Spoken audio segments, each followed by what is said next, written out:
Hey guys, how's it going? Thank you for tuning in to our Discipleship podcast. And I hope that you had a chance to listen to the podcast from Do Justice, Steve Allred.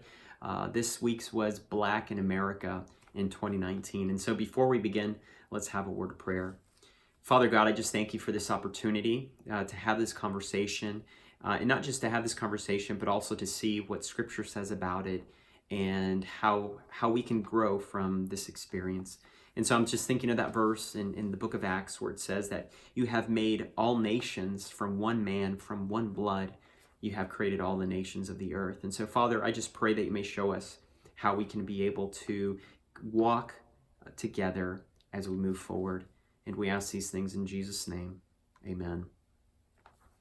All right, so I reached out to Steve, and if you don't know, Steve is white Caucasian, and he told me that one of the reasons that he put out this particular podcast was to help white Caucasians understand what it was like to be Black in America in 2019. And I think that's probably valid for anyone who's not Black to try to understand. For example, I'm Hispanic. And so no matter what nationality you are, to be able to understand someone else from another culture, from another ethnic group, to be just more aware and more sensitive to the issues involved. And so he said that was his reason in putting out this podcast.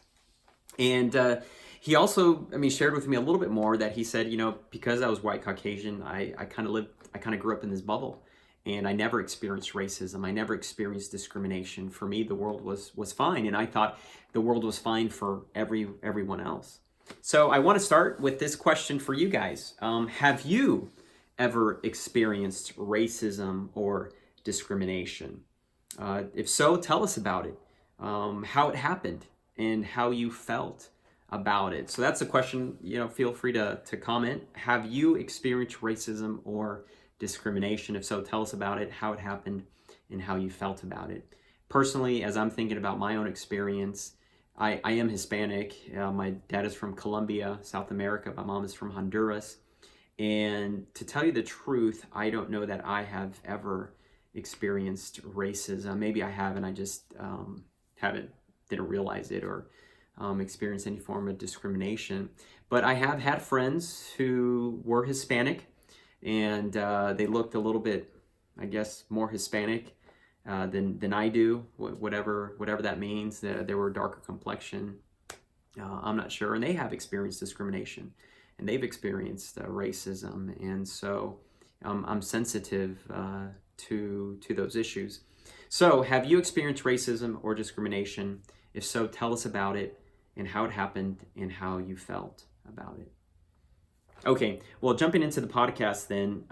So for the first 5 minutes of this podcast, Pastor Trevor Barnes, who is a pastor of the Seventh-day Adventist Church, he shares experiences of racism, and then he concludes that section, those first 5 minutes, he concludes that section by saying that racism and discrimination have been part of American history and are part of the DNA and identity of this country. And then he goes on to recount people groups that have been discriminated against in the past. Of course, Blacks. He mentions Irish. He mentions Catholics. On the West Coast, the Chinese and the Japanese, Native Americans, Hispanics. And he says that that racism and discrimination is an unfortunate nature of this country. And so I'm just kind of sharing my opinions, as I'm listening to these things. I think that one of the challenges of America, one of the challenges that we face of America is that we're a melting pot. Everyone from everywhere in the world comes to this country looking for opportunities, for better opportunities. And with the blessing of diversity, I think comes the possibility and the challenge of racism and discrimination. And I was thinking about this, for example, this summer we're going to go to Europe, and France not so much, Italy probably not so much, but when we go to Lithuania, and Lithuania is where my wife is from, when we go to the country of Lithuania and you look around, in Lithuania, all you will see are Lithuanians in Lithuania. In other words, they are homogenous. It's a homogenous people group. And so, to a certain extent, Lithuanians don't have the opportunity to be racist or to discriminate because they're all of the same race. However, though, what you will see then is not so much racism, but what you'll see over there is classism, another form of discrimination. Well, these Lithuanians are wealthier than these other Lithuanians, they're poor, or these Lithuanians are more educated than these other Lithuanians over here. And so it seems that it's within human nature to discriminate. It seems like it's part of human nature to always try to elevate yourself up and put other people down. And so if we take the word discrimination, for example, and understanding it with in the broadest sense of the term, which would be the unjust or prejudicial treatment of different people based on race, color, gender, socioeconomics, I think that discrimination is inherently a human problem. In this country, it has been manifested as racism, but I don't think that racism is more prevalent here than in other countries of the world. I think it's just more evident. It's more readily apparent because of the diversity. So, not to take away that there aren't problems here, but I just kind of wanted to say that because I kind of felt it's a little harsh, to say that racism is part of our DNA. I think it's part of our DNA as a country. I think it's part of our DNA as humans. And whenever there's an opportunity to show racism, unfortunately, humans show themselves as racist. But anyways, moving on from that point, though, Pastor Barnes then goes on and takes up the issue of what the Bible has to say about social justice. And that's a really good section. I encourage you to listen to that. And then an important segment returns around the 16-minute mark when Pastor Barnes begins to speak about the disparity of neighborhoods, the economic disparity of neighborhoods and communities. And he says that you can tell the trajectory of a child's life based on the zip code that they live in. And then he says, why? Well, because certain neighborhoods, certain communities have better schools, they attract better teachers, they have more resources. And so he says it's unfair and it's a disadvantage that is built into the system. Now, honestly, again, I'm just sharing, my thoughts with you.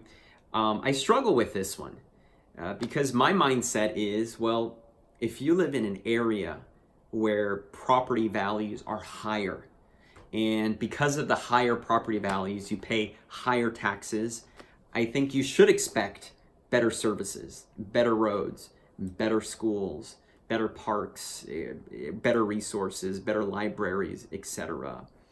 And I know this is a real tough one. And I don't really have any answers to this one, but here's another question for you guys. So what do you think about this issue? What possible solutions could there be for this?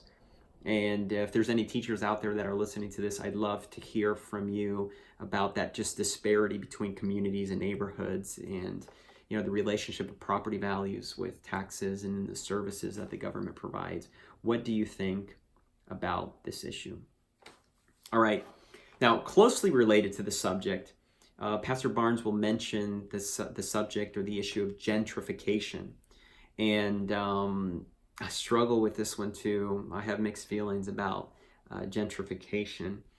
What is gentrification? Gentrification is the process of renovating and improving a district so that it conforms to middle-class taste. It comes from the English word, the gentry, the people of good social position. Specifically in the UK, it was the class of people next below nobility in position and birth. It was superiority of birth or superiority of rank, and that's where the word gentrification comes from. All right, so I have a problem with gentrification. I struggle with this one.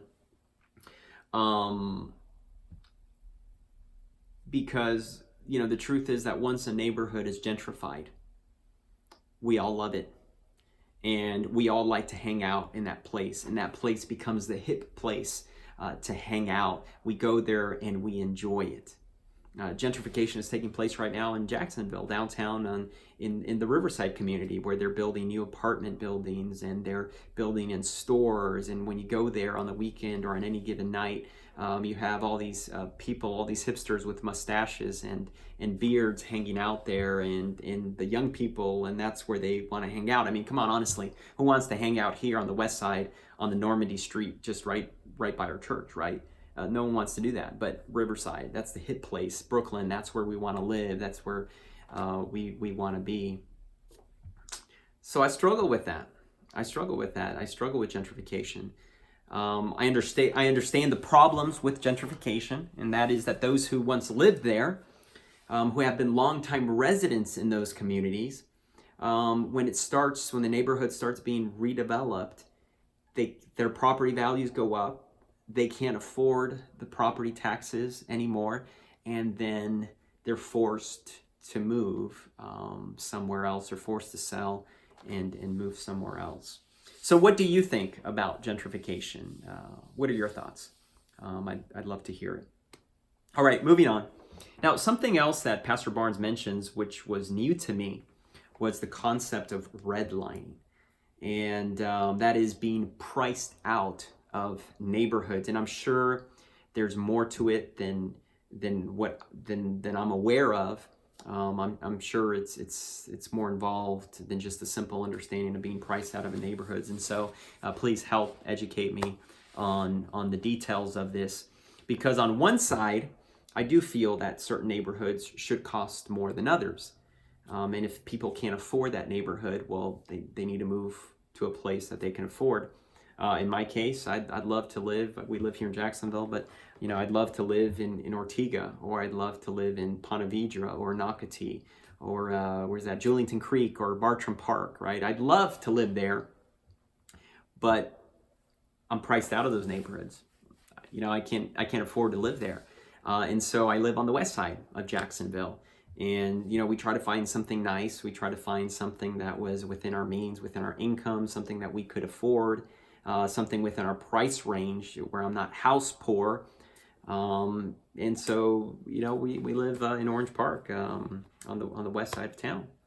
So, and again, I know there's probably something more to redlining. Leave your comments about that. But that was something new. That was something new to me. And I found that interesting. Pastor Barnes also mentions an article, which the link will be put in the description. An article called "The Case for Reparations," written by I'm going to butcher this, and I apologize for this. So, Ta-Nehisi Coates. And the title of the article is this: "The Case for Reparations. 250 years of slavery, 90 years of Jim Crow, 60 years of separate but equal, 35 years of racist housing policy. Until we reckon our compounding moral debts, America will never be whole." Wow, that's quite a title. I haven't read the article yet, but I look forward to reading it. And again, I'll put the link in the description here below. And Pastor Barnes will mention that one of the things that article highlights is what took place in Chicago in the, well, I don't know how long it ended. He said in 1968. But he said the difficulty that existed for Black Americans to qualify for a loan, a mortgage loan for a home. And if they qualified for a loan, he speaks about the higher interest rates that they would receive, or the extreme restrictions on those on those loans, as if you're late for one mortgage payment, your home gets repossessed, and then all the wealth invested in that home is stripped away. So it doesn't matter that you were on time for 20 years paying your mortgage, but if you're late just one time because you're sick or because you lost your employment or for whatever reason, the bank would just come and repossess your home, and then all that wealth that you had invested, all that equity that you had built up would just be stripped away from you. And then he gets into the technical economics about home ownership and how that helps build wealth for the middle class through home equity, and I thought that was very interesting there. But anyways, from there, they'll comment on biblical principles, for example, the sabbatical year and the Jubilee years, where in God's economic system in the Old Testament, debts were forgiven every 7 years, and property would revert back to its original owner every 50 years. And so it kind of was a reset in the economy. It was a check and balance to the natural consequence of capitalism, which is the rich keep getting richer and the poor keep getting poorer. It was a check and balance for that. I think it also helped the next generation be set.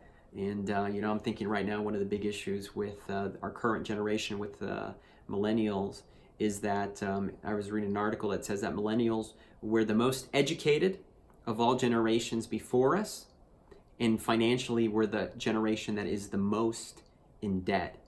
And so we're starting on a real bad footing. But they reference the sabbatical and the Jubilee years in Scripture, which was a reset to the greed and the avarice and the inordinate accumulation of property and wealth. And there's a great quote also from Ellen White from the book Patriarchs and Prophets about property and wealth. So I encourage you to listen to that one. Here's a couple Bible verses that I found on the subject of the accumulation of wealth and property. Isaiah chapter 5 verse 8, it says, "Woe to you who add house to house and join field to field until no space is left." In other words, they keep accumulating, they keep accumulating, they keep accumulating. Amos chapter 3 verse 15, "I will tear down the winter house along with the summer house. The houses adorned with ivory will be destroyed, and the mansions will be demolished, declares the Lord." So yeah, just interesting Bible verses to consider and to ponder. And then finally, Pastor Barnes in the podcast will talk about systematic racism, as in the veterans who served in World War II. I can't remember exactly the details of it. They weren't eligible for all the aspects of the GI Bill, and so therefore they didn't have access to being educated. And hence, he says, it created poverty for generations, which is difficult to climb out of. Steve Allred, he plays a great clip from Dr. Martin Luther King Jr., where someone is interviewing him and they ask him, "Why can't you just tell African Americans to pull themselves up from their bootstraps, just like every other poor immigrant who came to this country?"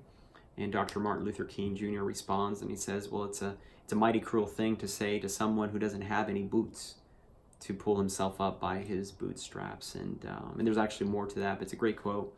And then finally, Pastor Barnes says, "Well, what can we do as Christians? What's the next step for us?" And Pastor Barnes says, well, maybe we can just try to have conversations with others, honest conversations with others. And conversations are hard. Conversations are difficult because when you have a conversation, you're not always sure whether the other person is understanding what you're saying. Conversations are also hard because you don't know if you're expressing yourself correctly or not.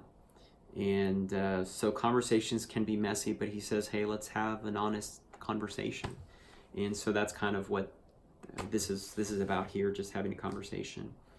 He also says something else, which I thought was interesting. He says, how about we have white people start attending black churches? And he says, I typically have seen it the other way around, where black people will start attending white churches. I've also seen it with Hispanics. Hispanics will start attending white churches. He says, but you never see it the other way around. And so I was like, man, that's pretty powerful there. Pretty powerful thought. And then he also says, how about advocating for others? And I'm thinking of this verse in Isaiah chapter 1, verse 17, where it says, learn to do right, seek justice, defend the foreigner, take up the cause of the orphan, and plead the case of the widow. So this Bible verse isn't just telling us to have charity towards these individuals. It's actually calling us to action. It says, take up the cause of the orphan, defend the foreigner, plead the case of the widow. So I think this is a very powerful verse as far as our Christian duty and taking up our responsibility. And so anyways, well, that's all I have to share about this podcast. What do you have to share? I'd love to hear your thoughts. I'd love for you to share your thoughts with me. What part of this podcast, Black in America in 2019, what part of this podcast spoke to you the most? Love to hear your thoughts. For next week, let's listen to Who Cares About the Undocumented? And I'll put a link to that podcast in the description. That's a podcast that we'll listen to for next week and then have this same conversation. Who cares about the undocumented? And having just read that about what the Old Testament says about the foreigner, defending the foreigner, I think it's pretty relevant for us today. All right, and I don't think I said this, but this is not a live stream, and partly because I don't have a camera and I don't really know how to do it. So if you have a really nice camcorder or a fairly decent camcorder that has an HDMI connector and you'd like to let the church borrow it, I'd welcome it because I'd love to do this live. Maybe you may even want to donate your camcorder to the church for this purpose. So we'd love to, we'd welcome it. So hopefully in the future these can be live. Right now this was pre-recorded. But anyways, please share your thoughts in the comment section. And I'd love to hear back from you. All right, guys, God bless. Take care. We'll see you next time.